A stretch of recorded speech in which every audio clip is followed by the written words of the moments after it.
Oi, o Agro Record News está no ar. Seja muito bem-vindo, bem-vinda. A tecnologia está transformando o campo e a pecuária leiteira. Um sistema de inteligência artificial ajuda o produtor a melhorar a genética do rebanho, indicando o melhor touro para cada vaca. Com isso, a fazenda ganha em produtividade e o consumidor em qualidade. Henrique trabalha com gado de leite em Goiás e utiliza a inteligência artificial para melhorar a produção. Todos os animais que a gente vai inseminar aqui na fazenda, então eu tenho uma novilha e eu vou inseminar ela com um touro. Para eu descobrir qual que é o touro que eu vou utilizar na inseminação, eu tenho que estudar o que serão os possíveis produtos que vão dar nos acasalamentos, né? A tecnologia está cada vez mais presente na pecuária. No gado leiteiro, o sistema de inteligência artificial analisa as características da vaca e indica qual o melhor touro para fazer o acasalamento. Você coloca o pedigree do animal, pai, avô e bisavô. Esse programa, então, vai fazer a predição genética desse animal com uma correlação altíssima com o genoma, que hoje é o programa que que dá um indicativo para a gente a genética daquele animal. E aí, a partir disso, a gente consegue entender quais são os melhores animais da fazenda, quais são os piores e, principalmente, qual é o touro melhor para acasalar com aqueles animais. A veterinária explica que a inteligência artificial vai melhorar a genética da próxima geração do gado leiteiro. A tecnologia utiliza redes neurais artificiais, ferramentas que imitam o cérebro humano, para enxergar e interpretar a estrutura do animal. Ele vai devolver para a gente o dado genético daquele animal. A partir desse dado genético, a gente entende quais são os pontos de oportunidade que cada fazenda tem. Então, pode ser que uma fazenda precise melhorar a questão de qualidade do leite, outra precisa melhorar a longevidade dos animais. A gente vai entender tudo isso e, junto com o criador, a gente vai estabelecer qual é o nível genético da próxima geração que vai nascer na fazenda. E aí, o programa vai, então, indicar o melhor touro para aqueles animais. Bom, mas se o produtor não sabe o pedigree do animal, o bisavô, o avô, o pai de determinada vaca, não tem problema. Os pesquisadores desenvolveram uma nova tecnologia. Por meio de uma foto, é possível identificar 15 características da vaca. Basicamente, nós precisamos de uma imagem lateral e uma do posterior do animal, no qual a gente consegue extrair todas as informações visíveis do animal, né? Por exemplo, todas as informações de conformação do animal, e com base nisso a gente consegue calcular uma força para eficiência alimentar, caracterização leiteira, conformação, saúde do animal, e com base nessas informações traçar um planejamento genético também, ou seja, nós conseguimos atender até o produtor pequeno que às vezes não tem pedigree do animal, mas ele vai ter agora uma entrada nesse mundo de aceleramento genético. O sistema de inteligência artificial está sendo utilizado há um ano por quase 1.000 produtores de leite do Brasil. Você precisa, basicamente, informações de pedigree. Com base nessas informações, ela consegue mapear toda a genética do animal e trazer todas as 54 principais características da raça holandesa e da raça Jersey. Com vacas mais saudáveis e produtivas, o produtor ganha eficiência e o consumidor qualidade na mesa. É a tecnologia ajudando a escrever o futuro do leite no Brasil. O estado de Goiás é o terceiro maior produtor de látex do Brasil e o setor ganhou fôlego com a redução do ICMS, que baixou de 19% para 12%.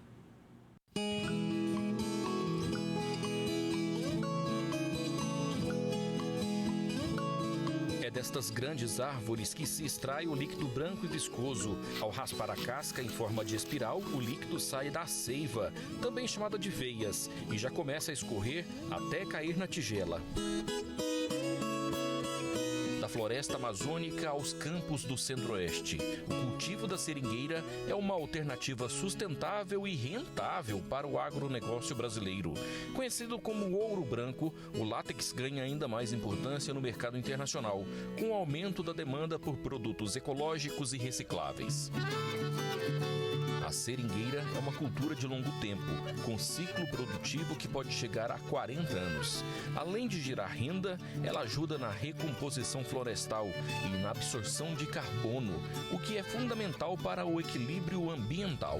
Só que na região centro-norte de Goiás, em municípios como, por exemplo, Goianésia, Barro Alto, Vila Propício, Santa Rita do Novo Destino, São Luís do Norte, estão cultivados mais de 6 milhões de seringueiras, numa área total de cerca de 12 mil hectares. E isso significa que Goiás tem um papel fundamental na produção da borracha natural. Para se ter uma noção, nosso estado está em 3º lugar no ranking da produção de látex brasileiro.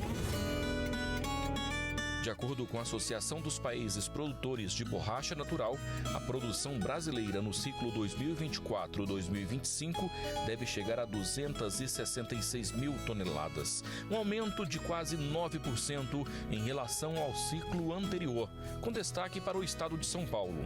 Ainda assim, o Brasil enfrenta um déficit comercial, importando entre 40% e 50% da borracha utilizada no mercado nacional. 65% dos pneus que são consumidos no Brasil são importados do Sudeste Asiático e apenas 34% são pneus nacionais, produzidos aqui no Brasil. Quanto está o quilo da borracha no mercado? Hoje os preços praticados estão na casa de 5 a 5,50, né?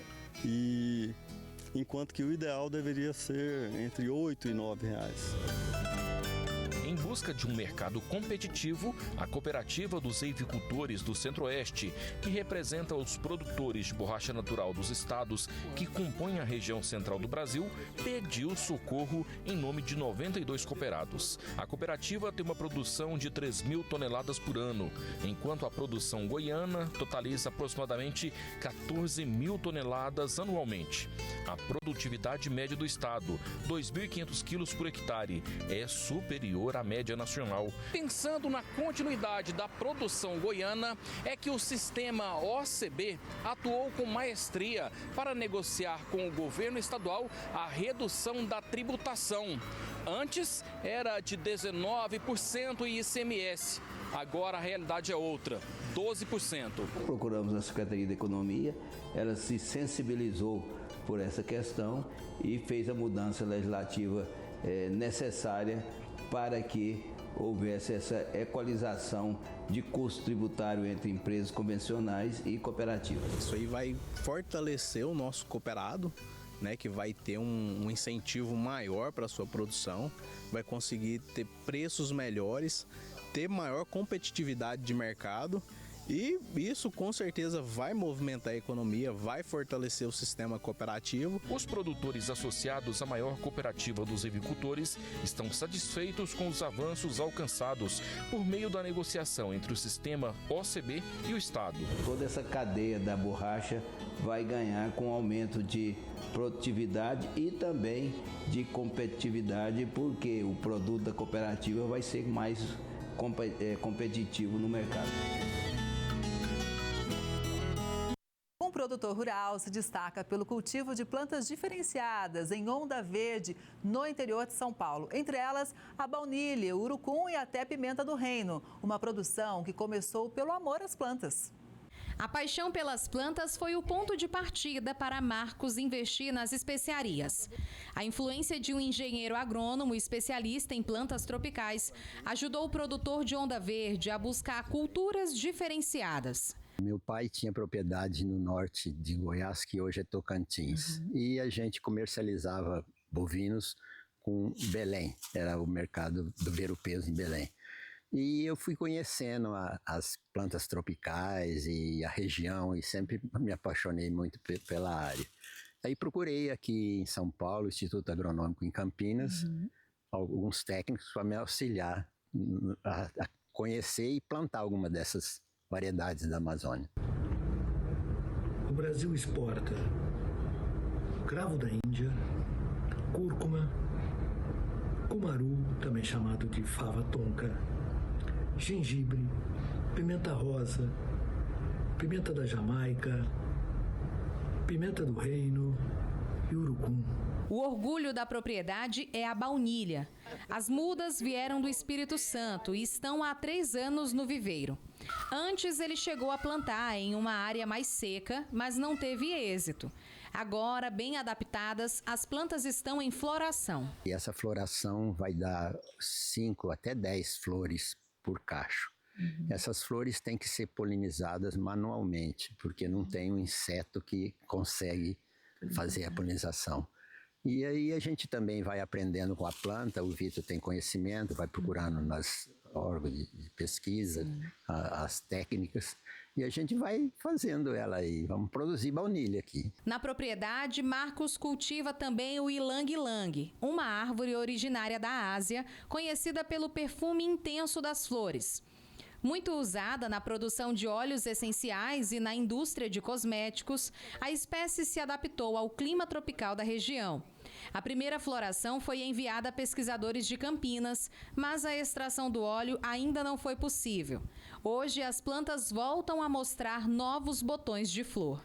O ilang-ilang é necessário montar um equipamento de destilaria, não é bem destilaria o nome, mas enfim, para poder destilar a flor e conseguir tirar o óleo essencial. Antes das especiarias, Marcos se destacou pelo urucum.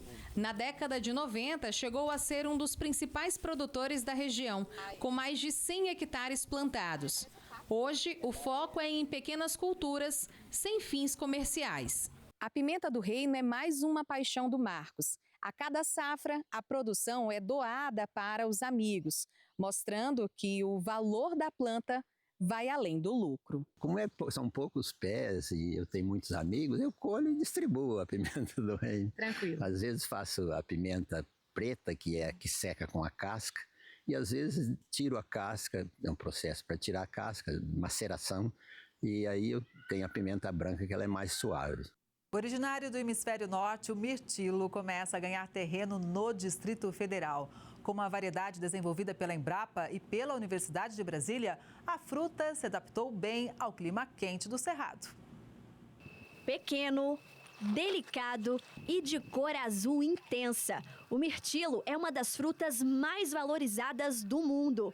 Conhecido como blueberry, ele conquista pelo sabor adocicado e levemente ácido, além de ser considerado um verdadeiro tesouro nutricional, rico em antioxidantes e vitaminas. Famoso no hemisfério norte, o mirtilo, mais conhecido como blueberry, tem ganhado espaço entre os produtores aqui do Distrito Federal.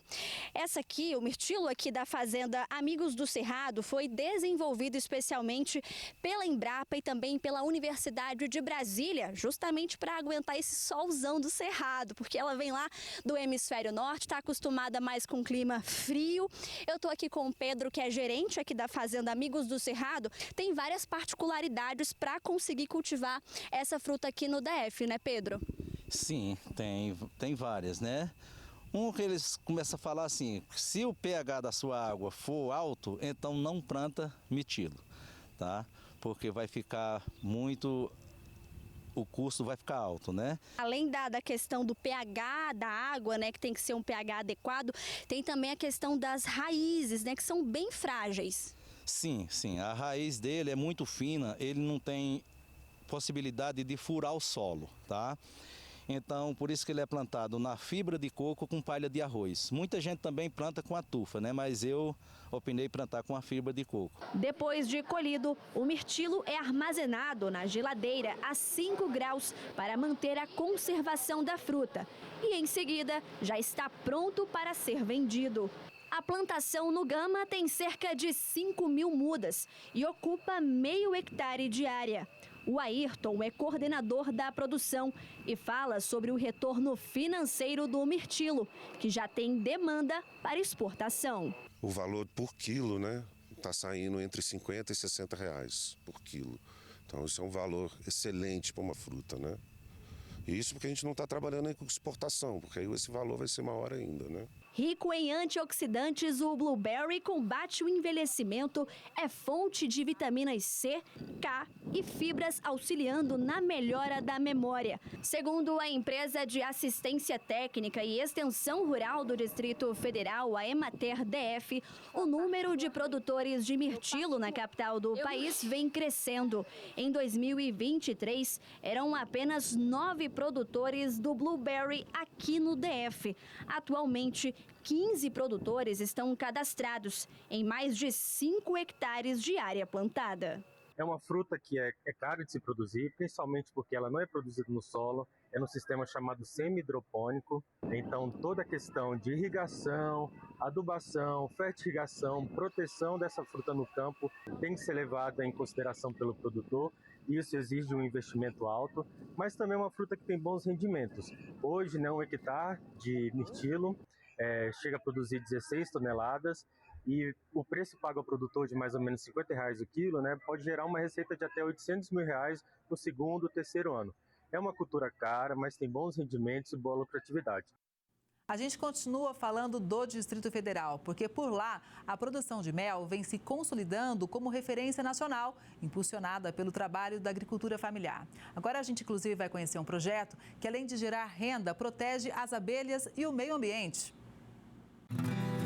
Nem só de seca vive o Cerrado. Por aqui também é possível investir na criação de abelhas. Isso mesmo, o clima favorável e a diversidade de espécies garantem um mel com características únicas. O produto é valorizado tanto pela qualidade quanto pelos benefícios ambientais. De acordo com a Emater DF, além do mel, os produtores têm investido em própolis, pólen, cera e no resgate de abelhas, ampliando a diversidade da cadeia produtiva. Ganha o produtor e a natureza agradece. A atividade fortalece a polinização das lavouras, contribui para a conservação ambiental e gera renda para centenas de famílias. Os números confirmam o crescimento. Em 2023, foram produzidos mais de 34 mil quilos de mel, quase 17% a mais do que em 2019. Hoje, são 290 produtores ativos, com mais de 3 mil colmeias espalhadas por várias regiões administrativas. Viemos então até o Núcleo Rural Gerivá, localizado no Lago Norte, para conhecer de perto a produção familiar do seu José. Conta pra gente um pouquinho desse seu trabalho, que é um trabalho realmente de conservação de espécie de abelhas. É muito importante a gente fazer a captura salvando, devolvendo o meio ambiente, porque as abelhas é muito importante para a gente e para todo mundo, porque sem as abelhas a gente não tem nada, então a gente tem que fazer a preservação. O senhor faz a produção de mel para consumo próprio, vende também para o pessoal aqui da região, não dá para quem quer? Não dá porque o mel hoje, aqui tem que saber de quem compra, porque tem muita gente que vende açúcar falando que é mel, e o meu mel é puro. Os conhecidos todos me procuram para comprar o meu mel. E aí, qual que é o primeiro passo aqui para começar a chegar lá nas abelhas, colher o mel? Porque tem que tomar muito cuidado, a gente já está paramentado. O primeiro passo nós já fez é botar a roupa, né? Botar o equipamento. E agora eu vou acender o fumigador, para botar uma fumaça nela para ficar um pouco mais tranquila, para poder não mexer na colmeia. E essa fumaça também acaba afastando ela do ser humano? Ela se sente mais um pouco acuada por conta ela acha que vai morrer queimada, ela enche o abdômen de mel e fica um pouco pesada e não ataca tanto se fosse mexer sem fumaça. Sempre dentro dessa casinha, dessa colmeia, só uma rainha? Só uma rainha. Se tiver duas, elas vão brigar e uma vai embora. E qual que é o papel da rainha? Só reproduzir, só botar ovo. Uma rainha ela vive de 2 a 5 anos. As operárias vivem 45 dias. Porque as operárias trabalham muito e acabam morrendo. Ficando velha rápido, morre. O que é feito para tirar o mel desse favo? Quando a produção é grande, a gente vai colocar isso aqui numa centrífuga, que vai rodando e vai saindo o mel todinho. Eu, como é pouquinho, eu tiro numa peneira, boto na peneira num balde, no outro dia todo escorridinho, escorre todinho. E aí mel puríssimo, sem nenhum tipo de conservante? Natural, aqui é tudo natural. Então o processo é esse, você vai indo de casinha em casinha para retirar então aqui os favos e retirar o mel? Sim, comer por comer. um serviço muito cauteloso, né, devagarzinho, para poder chegar na mesa de vocês. E uma outra dúvida que eu tenho também, demora quanto tempo para as abelhas produzirem, né, esse mel até que ele possa ser comercializado? Depende da florada. Se for uma florada boa, rapidinho a colmeia fica cheia. 1 mês, 15 dias, 1 mês está lotada. E eu quero mostrar para vocês, gente, detalhe aqui também, que tem várias abelhas aqui, tá? No favo, mas o seu Paraíba estava me explicando que essas abelhas aqui, elas não picam mais. Por quê, seu Paraíba? Ela não consegue voar, porque é tão suja de mel. Quando se limparem, ela vai ferroar. E se você prender ela também, ela vai ferroar. Ela não consegue voar, pica, ela consegue, porque ela está suja de mel. E aí, no caso, como que ela faz essa limpeza? Elas se limpam entre elas na colmeia, elas se limpam para poder se salvarem. Ou seja, literalmente é um trabalho em equipe.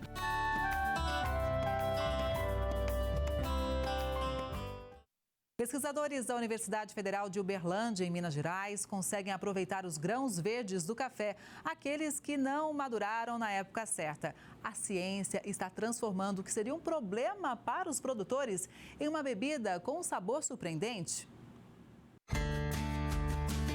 Aqui no Alto Paranaíba, o café faz parte da paisagem, da economia e da cultura. Mas quando o grão não amadurece na hora certa, o destino costuma ser o descarte ou a fermentação do grão verde, ainda em estudo. Foi justamente nesses frutos verdes que cientistas da UFO de Patos de Minas enxergaram uma oportunidade. Então, quando a gente tem a separação ali por densidade e nós temos frutos maduros juntos com frutos imaturos para ser processados, a primeiro momento nós estudamos aí com a questão ausência de frutos verdes, ausência de frutos imaturos e presença, que foi com 11%. E nesse trabalho específico a gente tem 70% de frutos imaturos aí nos cafés. Os grãos verdes são separados e levados para o laboratório, onde passam por um processo de fermentação controlada. Além disso, nós também trabalhamos com a parte da microbiota, entender o que essa microbiota, presente aqui nessa fazenda, traz de benefícios para o café da Chuá. Uma parte importante que foi desenvolvida durante todo esse tempo foi identificar as potencialidades de cultivares e da microbiota presente no solo. E é lógico que a gente está começando a estudar, então a pesquisa ela não para, ela continua, ela sempre busca alternativas, mas a gente já tem ali um indício de que sim, que a gente pode usar os frutos imaturos juntos com frutos maduros num processo de fermentação controlado em condições assépticas, já que nós estamos utilizando alimento, Então a gente tem que prestar bastante atenção que nós estamos trabalhando com alimento que vai na boca das pessoas e olha que pode ser o primeiro alimento do dia. Da fermentação ao descanso e torra. Muito trabalho para a Luísa, pesquisadora responsável por testar mais de 30 vezes o café e conseguir convencer os avaliadores do grão, os key graders, profissionais com certificação de excelência. E o resultado surpreendeu. Mais de 80 pontos na escala internacional, classificando a bebida como especial. A gente teve como resultado que com uma porcentagem de até 25% desses frutos imaturos ali presentes, desses grãos imaturos, eles trouxeram benefícios para a bebida, trazendo uma nota sensorial muito maior do que quando comparado aos grãos que não tiveram esses grãos imaturos ali presentes. Além dos testes que foram realizados através das provas do café, em laboratórios, pesquisadores também descobriram os componentes químicos que garantem a qualidade e a segurança desse alimento. Eles descobriram, inclusive, que o café produzido aqui, misturado verde com maduro, tem a qualidade igual ou até mesmo melhor do que um café comum. A gente retira grãos pretos, grãos ardidos, grãos quebrados, grãos brocados, pau, pedra, folha, todos isso é considerado um defeito de acordo com o protocolo da SCA. Então é retirado. E os grãos imaturos, que são os grãos verdinhos, ele é deixado. Então, quando ele é deixado, a gente consegue fazer tanto a análise de prova mesmo, quanto também algumas análises, análises físico-químicas. Porque a gente percebe que esse fruto verde, ele tem uma maior concentrações de antioxidantes e de biomoléculas interessantes aí também para o nosso consumo aí futuro.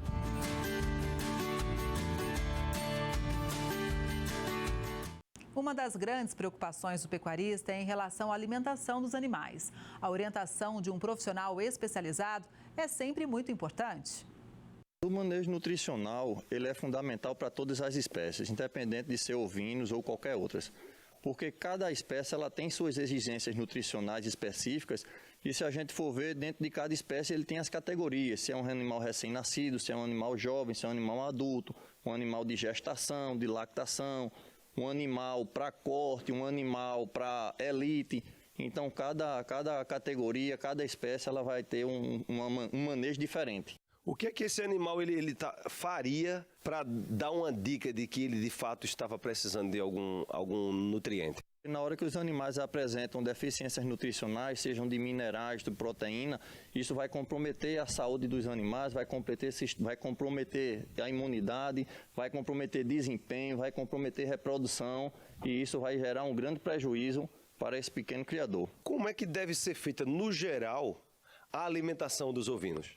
Hoje a gente tem várias formas de sistema de criação de ovinos, onde tem como principal nutriente, principal ingrediente, que são as forragens, são os volumosos, e dentro disso aí vem bancos de proteína, através de glicídia, de moringa, de leucena, vem palma também, que é muito bom para ovinos, fenos de capim, pode ser tifo, um capim verde in natura, além de um concentrado que vai fornecer um pouco mais de proteína, que vai permitir que eles tenham um melhor desempenho. A alimentação ela deve ser dada em determinadas horas do dia, tem horário específico, quantidade específica para esses animais?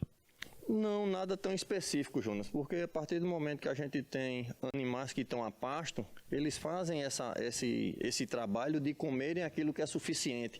Mas a partir do momento que esses animais ficam embaiados, aí a gente tem que ter um pouco mais de cuidado quanto a isso, de estar sempre conferindo, ver se tem um capim, ver se tem um feno, o concentrado. Então precisa ter uma atenção redobrada quando os animais ficam mais confinados do que quando comparado a animais a pasto. Uma tela com tecnologia israelense, mas que é fabricada aqui no Brasil, ajuda produtores de hortaliças na região noroeste do estado de São Paulo. Essa inovação permite a filtragem da luz do sol e ajuda o desenvolvimento da produção. Isso porque facilita e otimiza o processo da fotossíntese. Hortaliças como alface e couve estão entre os alimentos mais sensíveis às mudanças climáticas. Sol forte, chuva intensa ou geada pode comprometer toda a safra e muitos produtores já amargaram grandes prejuízos. Mas agora, novas tecnologias prometem reduzir essas perdas no campo. É o caso de uma tela desenvolvida com técnica israelense e fabricada no Brasil, que vem mudando a rotina de produtores do Noroeste paulista. Israel manda para o Brasil o polímero, que é o diferencial da tela, e ela é tecida aqui no Brasil. O problema dela é o custo financeiro dela, que não é tão baixo, Então, a gente recomenda colocar em ambiente de tipo hidroponia, que você tem uma rentabilidade melhor, mas ela pode ser aplicada em qualquer situação de cultivo comercial, A tela filtra a luz solar, otimiza a fotossíntese e protege contra a chuva e o granizo, resultando em mais qualidade e produtividade. Em Neves Paulista, a implementação da tecnologia pode encurtar o ciclo de cultivo, do plantio à colheita e ainda agregar valor ao produto final. O agricultor Danilo utiliza a tela na hidroponia das hortaliças há mais de 4 anos. Além de potencializar o crescimento, ele conta que o sistema evitou perdas em dias de chuva, preservando a lavoura e garantindo a entrega ao mercado. Normal, não estraga nada, protege bem. Vale a pena? Vale a pena. Vale a pena o investimento. Nas 173 bancas cobertas desta propriedade, a tela protege não só contra os raios ultravioletas, mas também reduz a evaporação de água, garantindo um ambiente mais úmido e favorável para o crescimento, o desenvolvimento das hortaliças. A luz ultravioleta é o que orienta os insetos, por coincidência, né? E como ela não deixa passar ultravioleta, o inseto debaixo dela ela não consegue se orientar. Então ela pode até entrar debaixo do ambiente, mas ela não está vendo a planta, né? Ela vai se alimentar ocasionalmente, né? Mas não que ela está mirando a planta para ir lá buscar a comida dela, né? Os agricultores de Vitória de Santo Antão, no interior de Pernambuco, são responsáveis por uma produção importante de hortaliças e a pimenta não fica de fora, não. Pelo menos 3 espécies são cultivadas na zona rural do município o ano inteiro.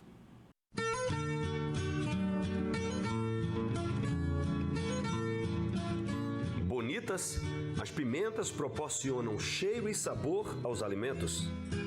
Ricas em vitaminas diversas, podem melhorar a digestão e prevenir o envelhecimento precoce devido à propriedade antioxidante. Só no Brasil são mais de 90 espécies. Elas possuem tamanhos e formatos diversos.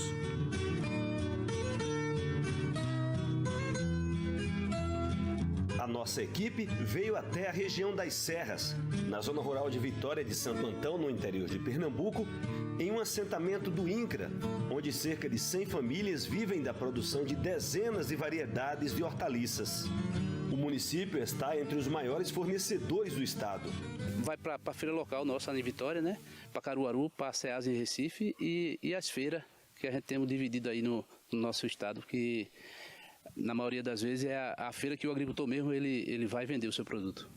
Pelo menos 3 espécies de pimentas são cultivadas aqui na zona rural de Vitória de Santo Antão.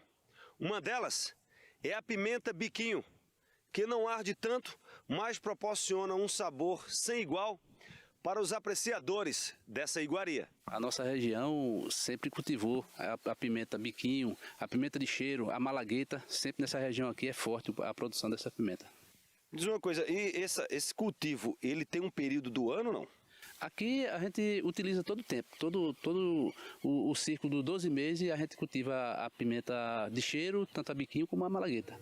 Nessa plantação, alguns pés da espécie biquinho foram atacados por algum parasita. No caso, um agricultor que está nos assistindo agora, o que é que ele deveria fazer uma vez que ele detectou esse problema no pé de pimenta? No caso das viroses, você precisa combater o inseto transmissor, no caso o pulgão, que pode transmitir a virose que está acometendo aqui. No caso da fusariose, é melhor que faça uma rotação de cultura, ou seja, no local onde foi plantado a pimenta aqui, evitar uma planta da mesma família, que nesse caso aqui é a solanácea, que pode ser também o tomate, a berinjela ou o pimentão. Então você muda essa família, colocando uma outra cultivar que não tem tanta ocorrência de fusariose. As outras espécies, como dedo de moça, malagueta e pimenta de cheiro, seguem crescendo de forma saudável. A gente já tem um comprometimento com as empresas, com o supermercado da região metropolitana do Grande Recife, também como Caruaru. Então toda a nossa produção já está destinada para os grandes supermercados aí. A pimenta é uma cultura que brota durante o ano inteiro.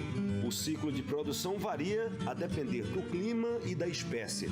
Algumas exigem 60 dias, outras 90 e outras até 120 dias. Dessa propriedade, o produtor espera colher pelo menos 50 sacos. A pimenta é apenas mais uma das dezenas de hortaliças cultivadas nesta propriedade.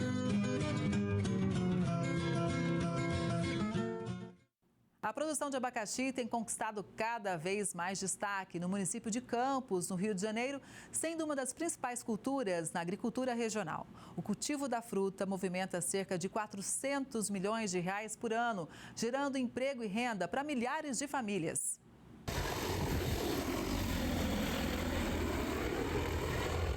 O drone sobrevoando a plantação demonstra que a tecnologia na agricultura é uma realidade na região. Um exemplo é o abacaxi, cultivo cada vez mais comum no norte fluminense. É considerado um dos principais expoentes do ambiente rural do município de Campos. O cultivo de abacaxi ganha espaço estratégico, fortalecendo a economia local e a cadeia produtiva regional. Este produtor já está conectado às novas tendências. Hoje em dia tem a dificuldade de você conseguir mão de obra para exatamente estar fazendo um serviço, para acompanhar um trator com implemento agrícola, pessoa, né, se você conseguir a máquina costal, essa quantidade de pessoa para fazer o serviço. A produção se concentra na Baixada Campista. O objetivo atual é o reconhecimento do abacaxi do Norte Fluminense por meio de uma indicação geográfica, o que pode fortalecer a cadeia produtiva e valorizar o produto. Para se ter uma noção, nos últimos 5 anos, a área plantada de abacaxi aumentou 600%. A utilização de novas técnicas de plantio e irrigação trazem resultados cada vez melhores. Ter o uso da tecnologia a favor do serviço, o resultado é satisfatório. Um serviço que você levaria aí um dia, você em meio dia de serviço consegue fazer com uma equipe reduzida, apesar de que um drone é um investimento alto, né? Que você tem um drone, você tem um equipamento para transportar, então você consegue estar fazendo um serviço em tempo hábil e ter resultado.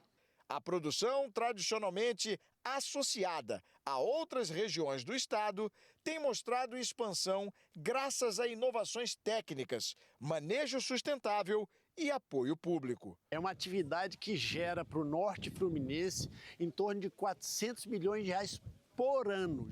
Hoje já os grupos, a Associação de Produtores de Abacaxi do Norte Fluminense tem trabalhado com a identidade geográfica e realmente nós temos um dos abacaxis considerados os melhores do país e é um grande gerador de emprego e renda e que vai avançar muito na qualidade e por isso que a automação é fundamental nesse avanço, vai ajudar muitos produtores. Gerando emprego e renda para centenas de famílias, os agricultores vêm se especializando cada vez mais nessa área de plantio de abacaxi, usando tecnologias no campo, além de produtos que controlam as pragas.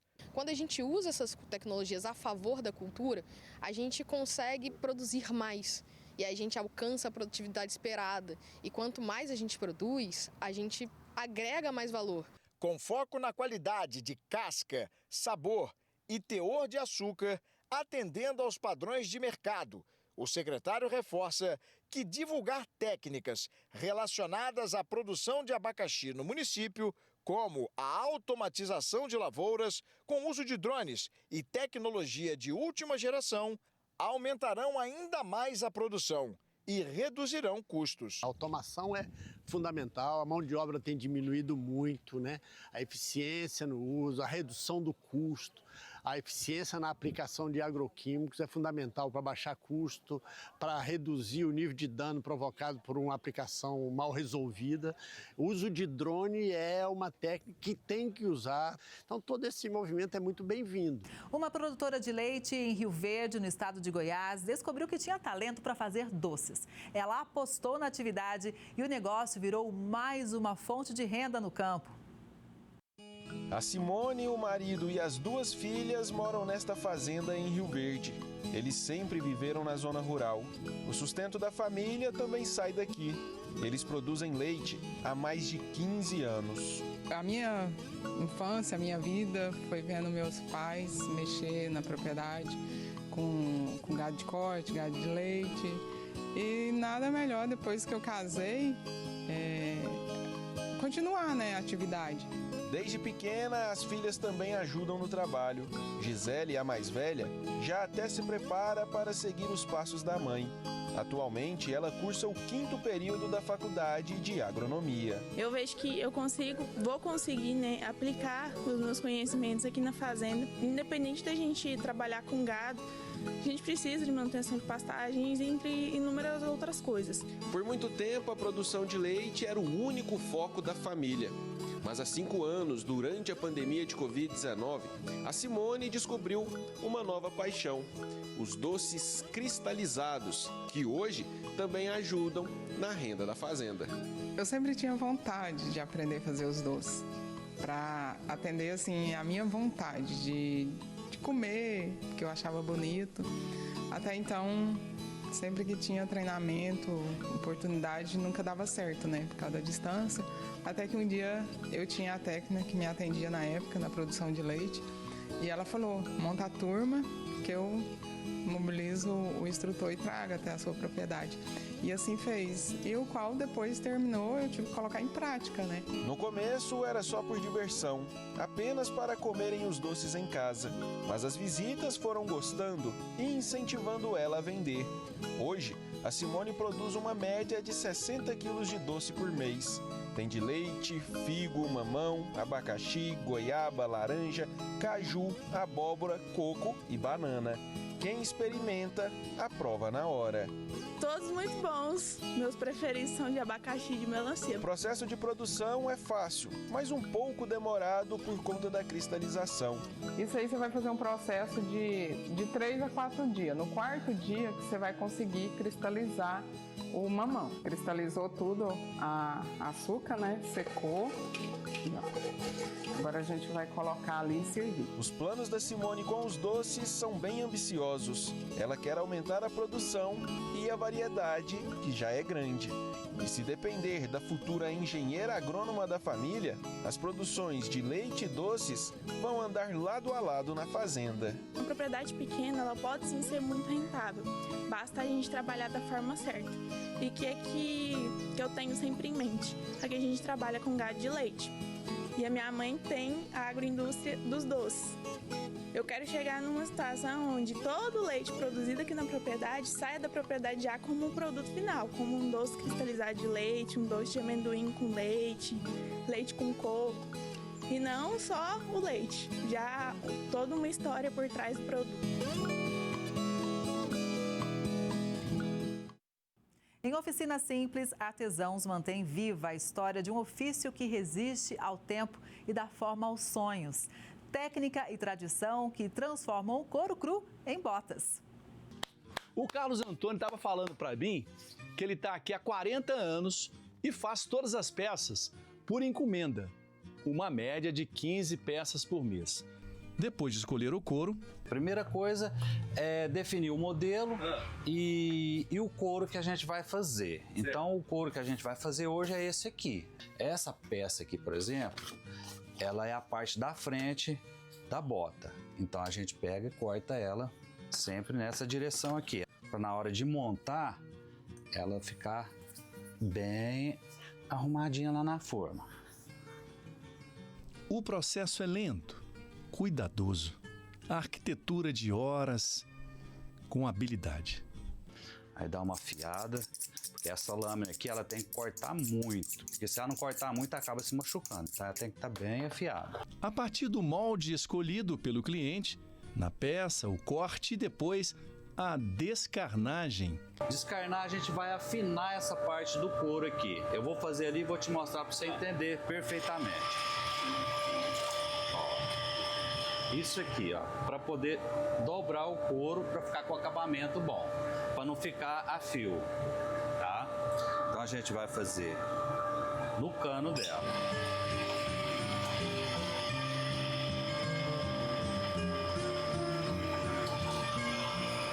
E aqui a gente vai fazer também o desbaste para receber a cola.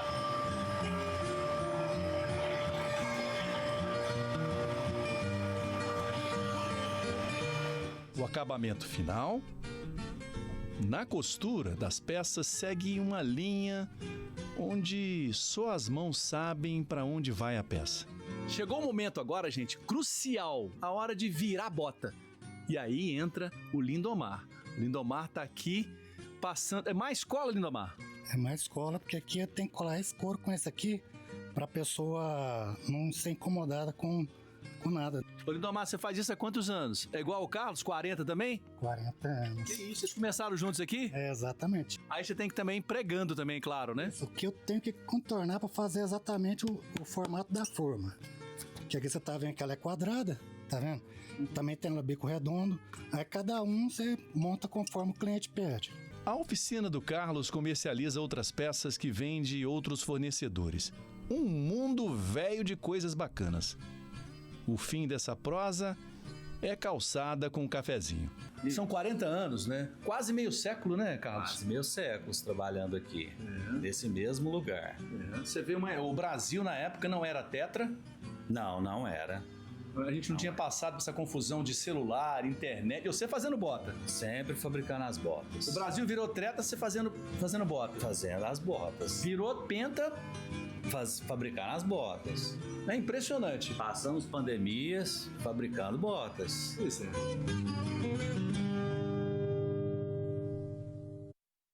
O Amazonas fez história em um importante concurso internacional de queijos na França. O estado conquistou uma medalha de ouro e uma de bronze. Altazes fica a cerca de 110 quilômetros de Manaus. Aqui é produzido um dos queijos mais premiados do Brasil.